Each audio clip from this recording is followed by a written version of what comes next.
All right, good morning, Auburn fans, and once again, it's Kennard Vernon Stewart here for the podcast. We're talking to Auburn football. Go ahead and like this video, comment, and subscribe to Vernon Speaks Sports Auburn. First game of the SEC season. A lot of good games going on. Matter of fact, we got some nice action that will be taking place this morning in an unprecedented season where you have a 10-game slate of SEC play. I think this is absolutely phenomenal. I hate that the pandemic had to, bring this type of thing to fruition. This is actually one of my first live streams from, I haven't done one of these in a while. Definitely glad to have be back on doing these live streams, especially War Eagle, Levon Simmons, 7:54 in the morning. Man, I'm glad you were able to join. We're gonna talk about some final thoughts as we go into this Auburn versus Kentucky game. Definitely glad to be back on the live streams. Really miss doing these things.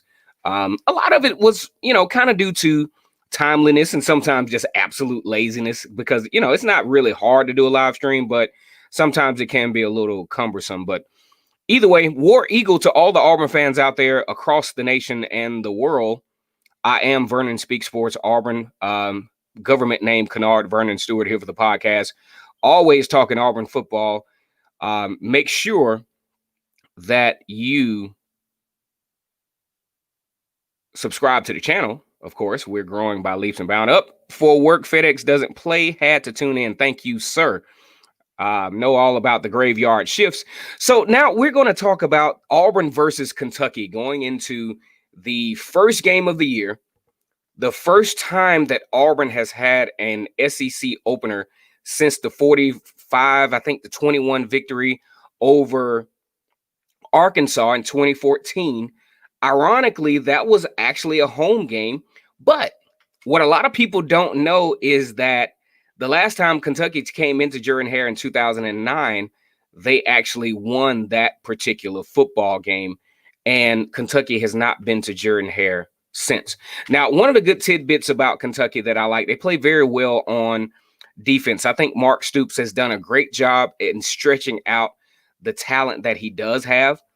And, when this game kind of reminds me of when Auburn took on Minnesota. I think Auburn were superiorly talented over the Minnesota Gophers and probably should have won that game just off of talent alone, but just had some really huge miscues that I think when we talk about this particular video and talk about the keys to victory, we're going to really dive into those types of things that really cost you in those particular types of games. So the number one key for Auburn to win this particular football game is you have to neutralize your opponent. And what I mean by that, you have to neutralize the penalties. You have to neutralize the turnovers. In that game against Minnesota, Auburn had an opportunity to bust that game wide open, but then you have a turnover by Christian Tutt that was very costly.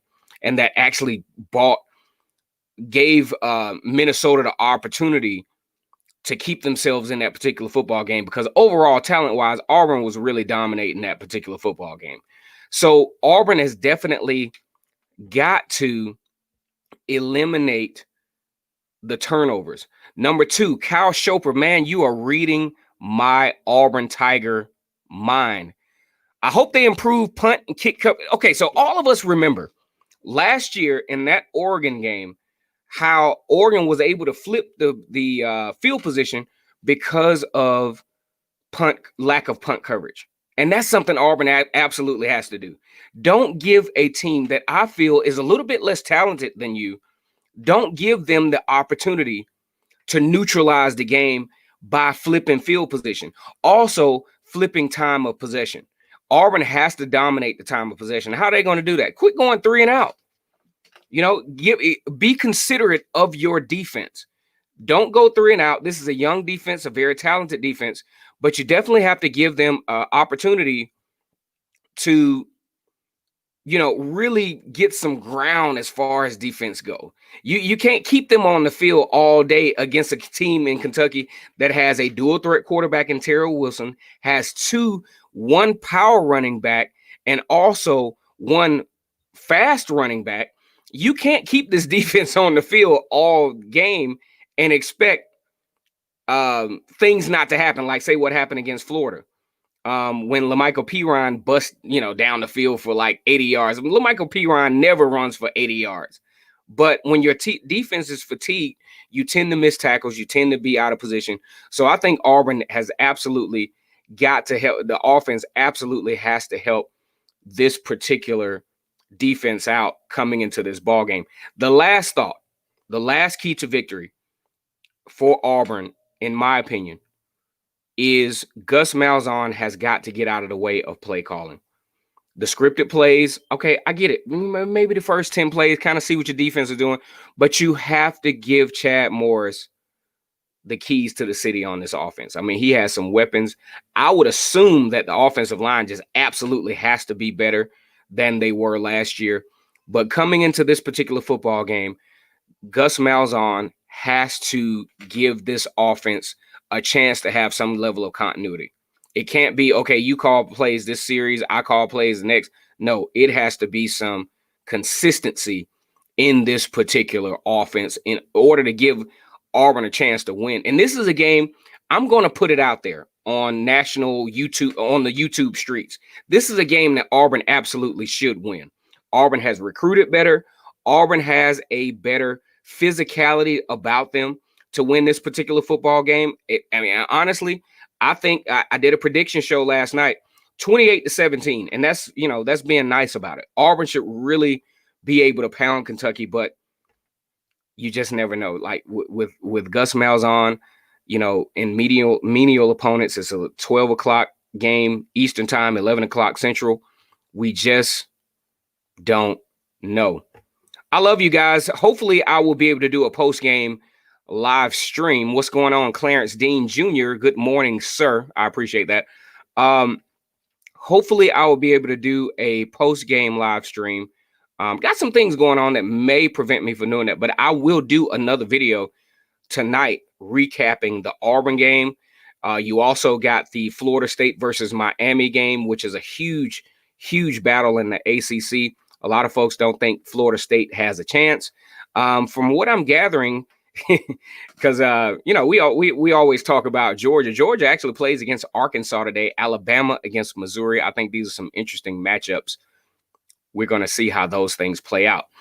Guys, I appreciate you guys on the live stream with the keys to victory for the Auburn Tigers. Number one, just to recap for those guys who just joined. Number one, Auburn has to absolutely neutralize their opportunities. No turnovers, no flip of field position as far as kickoff returns, punt returns. They have to give themselves an opportunity to keep the game level. Number two, Auburn has to dominate time of possession. You can't keep this young defense on the field against a potentially potent offense. We don't know passing game wise what Kentucky has to offer because they didn't throw the ball that much.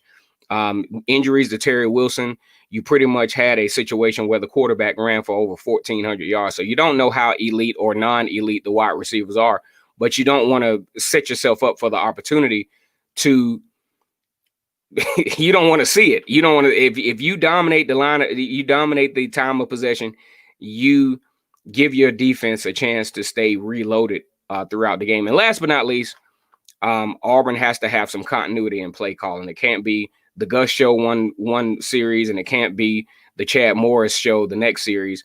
Want to give a big War Eagle to all the Auburn fans out there.